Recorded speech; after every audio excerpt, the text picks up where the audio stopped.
இந்த கத்திரிக்காய் கொஜ்ஜு என்னோட ஸ்டைலில் எப்படி பண்ணுறதுன்னு பார்க்கலாமா? இதுக்கு தேவையானது ஒரு பெரிய கத்திரிக்காய், இந்த மாதிரி டைப்பே வாங்கிக்கோங்க. அதுக்கு அதை எப்படி பண்ண போகிறோங்கிறத பார்க்கலாம். ஃபஸ்ட்டு அதுக்கு தேவையான சாமான் கடுகு, பெருங்காயம், கொஞ்சம் வெல்லம், அதுக்கப்புறம் ரசப்பொடி எடுத்து வச்சுருக்கேன். இது ரொம்ப டேஸ்டியாக இருக்கும் ரசப்பொடி போடும்போது. அதுக்கப்புறம் பச்சை மிளகாய், அதுக்கு தேவையான உப்பு, கொத்தமல்லி, அப்புறமா புளி கரைசல் எல்லாமே ரெடியாக எடுத்து வச்சுருக்கேன். கத்திரிக்காய் மேலே நல்லா அலம்பி தொடச்சிட்டு அது மேலே கொஞ்சம் நல்ல எண்ணெயை நான் க்ளீனாக ஸ்ப்ரெட் பண்ணிக்கிறேன். எல்லா பக்கமும் க்ளீனாக ஸ்ப்ரெட் பண்ணிக்கலாம். இது நல்ல சுட்டு தான் நம்ம பண்ண போகிறோம் ஸ்டவ்வில்.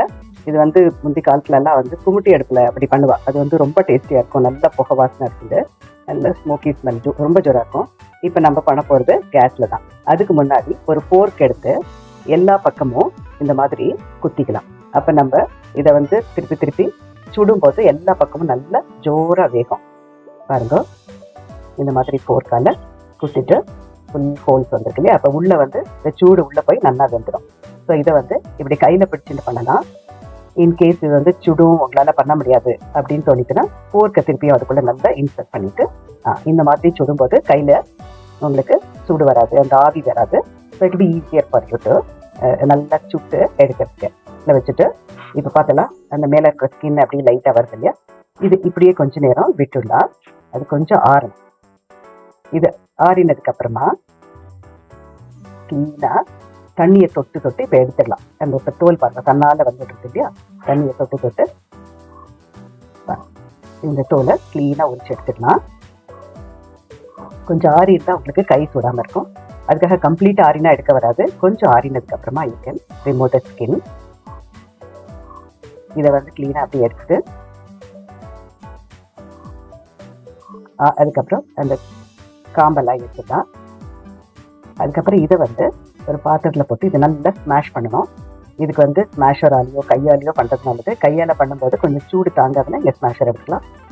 இல்லைன்னா இந்த ஃபோர்க் வச்சு நல்லா அதை ஸ்மாஷ் பண்ணணும். கொஞ்சம் கூட கட்டியெல்லாம் இல்லாமல் நல்லா வெந்திருக்கு பார்த்தலாம். ஸோ ரொம்ப சூப்பராக வெந்திருக்கு. அந்த ஸ்மோக்கி ஸ்மெல்லாம் ரொம்ப ஜோராக இருக்குது. ஸோ இந்த மாதிரி நல்லா ஸ்மாஷ் பண்ணி ரெடியாக வச்சுக்கலாம்.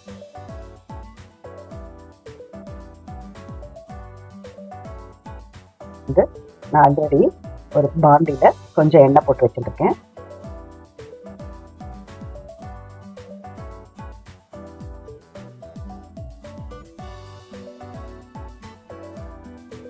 அதில் கடுகை போட்டுட்டு அதில் வச்சுருக்கிற பெருங்காயத்தையும் அதோட ஆட் பண்ணலாம். கடுகு வெடிக்கட்டும். அதில் இந்த பச்சை மிளகாய் கொஞ்சம் கட் பண்ணி ரெண்டாக கட் பண்ணி போட்டேன். இந்த பச்சை மிளகாய் எதுக்கு போட்டோன்னா அது நல்லா கம்முன்னு வாசனையாக இருக்கும். இப்போ எடுத்து வச்சுருக்கிற கருகப்பொடியும் அதோட ஆட் பண்ணலாம். மஞ்சப்பொடி ஆட் பண்ணிக்கலாம். நம்ம ஸ்மாஷ் பண்ணி வச்சுருக்கிற கத்திரிக்காயும் அது கூட ஆட் பண்ணிக்கலாம். போட்டு இது நல்லா இந்த எண்ணெயில் நல்லா வதங்கட்டும்.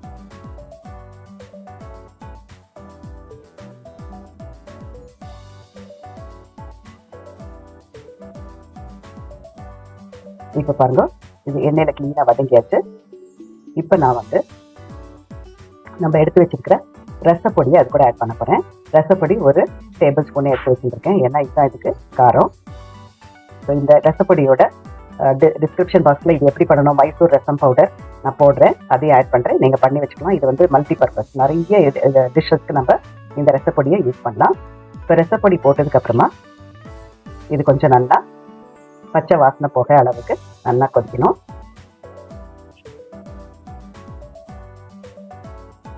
அதுக்கப்புறம் இப்போ ஒரு 2-3 மினிட்ஸ் வதங்கினதுக்கு அப்புறமா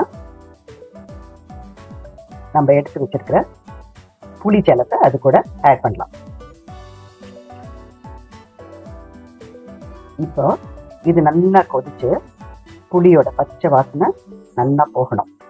அந்த அளவுக்கு நல்லா கொதிக்கட்டும்.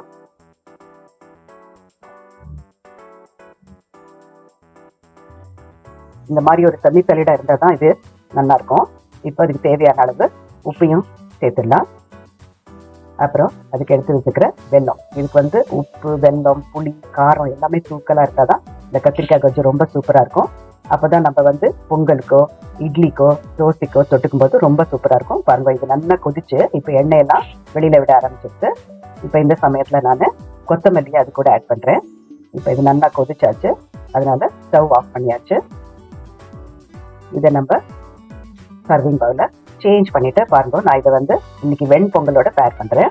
இப்போ வெண்பொங்கலுக்கு இந்த குஜ்ஜு மட்டும் இல்லாமல் தேங்காய் சட்னியும் வச்சுருக்கேன். ஸோ இது வந்து ரொம்ப ரொம்ப டேஸ்டியாக மணமாக அதே நேரத்தில் ரொம்ப ரொம்ப சூட்டபிளாக இருக்கும் பொங்கலுக்கு. ஸோ இந்த மாதிரி ஒரு சைட் டிஷ் பண்ணிவிட்டு பொங்கலுக்கு, இட்லிக்கு, தோசைக்கு இல்லைன்னா சுடுற சாதத்தில் நெய் போட்டுட்டு இதையும் தொட்டுன்னு சாப்பிடும்போது ரொம்ப ரொம்ப டேஸ்டியாக இருக்கும்.